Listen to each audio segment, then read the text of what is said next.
తూర్పు చాళుక్యుల పరిపాలనా కాలంలో ప్రప్రథమంగా క్రీస్తు శకం 9వ శతాబ్దంలో తూర్పు దిశగా శ్రీ విఘ్నేశ్వరుని ఆరాధించినట్లు ఇక్కడి చారిత్రక ఆధారాల ద్వారా అవగతమవుతోంది.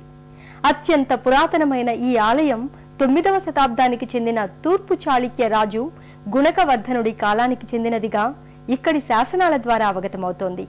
తర్వాత నవాబుల పరిపాలనా కాలంలో ఆలయాలు విచ్ఛిన్నం కావడం, స్వామివారు భూమిలో ఉండిపోవడం జరిగింది. ఇదిలా ఉండగా 50 సంవత్సరాల క్రితం స్వామివారి మూర్తి భూమిలో నుంచి పైకి వచ్చినట్లు ఇక్కడి స్థల పురాణాల ద్వారా అవగతమవుతోంది. ఆనాటి నుంచి ఈ ఆలయం దినదినాభివృద్ధి చెందుతూ భక్తుల పాలిట కల్పవృక్షంలా మారింది. గర్భాలయంలోకి చేరుకున్న భక్తులు శ్రీ విఘ్నేశ్వర స్వామి వారి దివ్యమంగళ రూపాన్ని దర్శించి అలౌకికమైన ఆనందానికి గురవుతారు.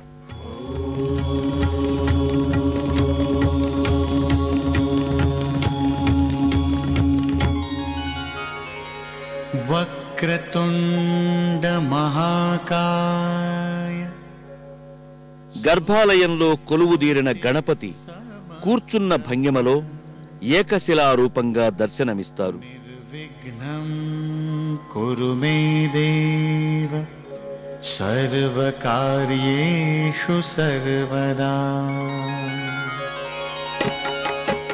ఓం గంగణపతి. రజత కవచాలంకృతుడైన స్వామి ఒక చేత అభయ వరద హస్తంతో, రెండో చేతిలో ఉండ్రాయితో, కుడి చేతి వైపునకు తిరిగిన తొండంతో కొలువుదీరాడు.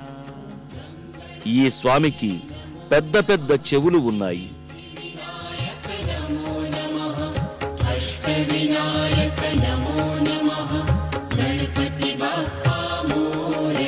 ఓం గంగణపతయే నమో నమః.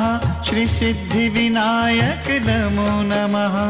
అష్ట వినాయక నమో నమః. గణపతి బాప్పా. స్వామివారు ఇక్కడ గజానన రూపంగా వెలిశారు.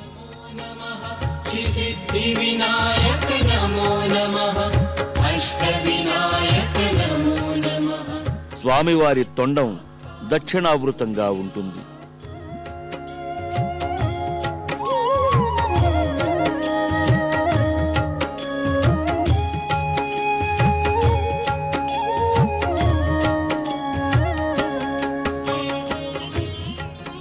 బిళ్ళకట్టు పంచ, నాగాభరణం ధరించిన స్వామి నయన శోభితంగా దర్శనమిస్తారు.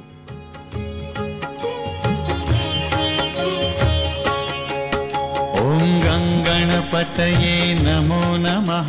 శ్రీ సిద్ధి వినాయక. గర్భాలయంలో కొలువుదీరిన విఘ్నేశ్వర స్వామిని దర్శించుకున్న భక్తులు వినాయక నిన్ను బ్రోచేము, అనాథ రక్షక, ఆలకించి ఆదుకో విఘ్నరాజా అంటూ భక్తితో ప్రణామాలు అర్పిస్తారు.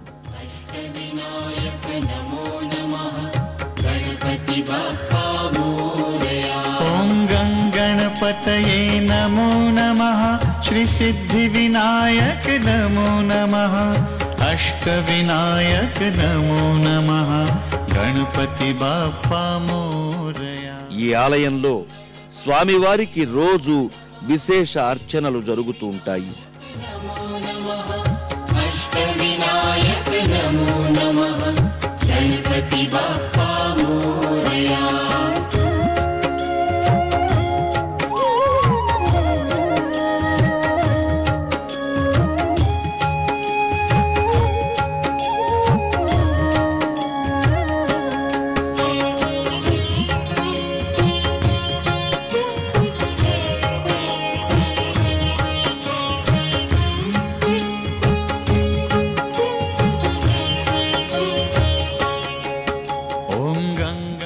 అనంతరం స్వామికిచ్చిన కర్పూర హారతులను కనులకద్దుకుని శటగోప ఆశీర్వచనములు, తీర్థ ప్రసాదాలు స్వీకరిస్తారు.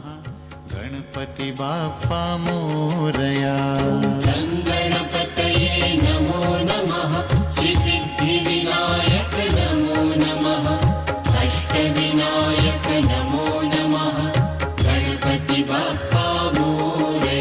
ఓం గంగణపతయే నమో నమః. శ్రీ సిద్ధి వినాయక నమో నమః.